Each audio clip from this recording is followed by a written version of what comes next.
هلو يا حلوين، اهلا معايا في قناتي تريكات وصفات. زي ما احنا متعودين عاملين طبعا روتين لشعرنا، عاملين روتين لبشرتنا، بنغذي الخارجي. المفروض ان احنا بنغذي كمان الداخلي.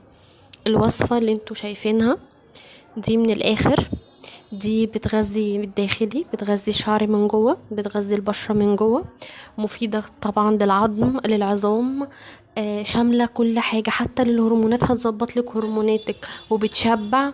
بجد بجد بجد القطعة منها دي كنز، والله العظيم كنز. فيها اوميجا 3 عالي جدا، بتعلي الاستروجين اللي عندك في الجسم، بتعليه، بتنظم الدنيا جوه.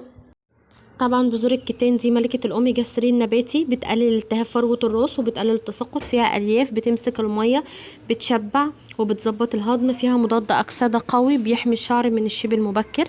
طبعا بذور السمسم دي بتاعة العظم واللمعة، فيها كالسيوم وزنك ونحاس، بتقوي بصيلات الشعر وطلع البيبي هير. فيها فيتامين اي وبي 1 بيدي لمعة للشعر ونضارة للبشرة. فيها حديد ممتازة وللأنيميا اللي بتسبب التساقط. بذور القرع دي بتاعة الهرمونات والشعر، فيها زنك عالي جدا بينظم هرمونات الشعر ويمنع التساقط الوراثي. فيها مغنيسيوم بيظبط النوم والمود طبعا والتوتر اللي بيوقع الشعر. فيها بروتين نباتي بيساعد على بناء الشعر الجديد. عندنا بذور الشيا دي الأسفنجة اللي بتشبع، بتمتص 10 أضعاف وزنها. مية بترطب الجسم من جوه والشعر. فيها الأوميجا 3 طبعا بلس، فيها بروتين كامل بتقوي الشعر من الجذور. اليافها بتظبط سكر الدم، مش بتجوعي بسرعه.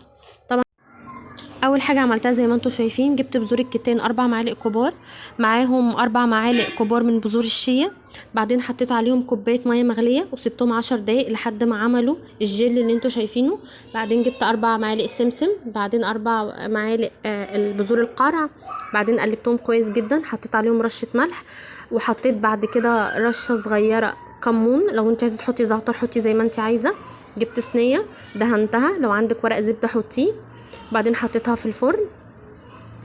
بعدين سبتها تنشف، بس انا ما طلعتهاش ناشفه قوي الصراحه، هي المفروض بتبقى انشف من كده يعني، بس انا ما طلعتهاش ناشفه، طلعتها زي ما انتوا شفتوا كده، سبتها لحد ما بردت خالص. بعدين قطعتها قطع كده زي ما انتوا شايفين.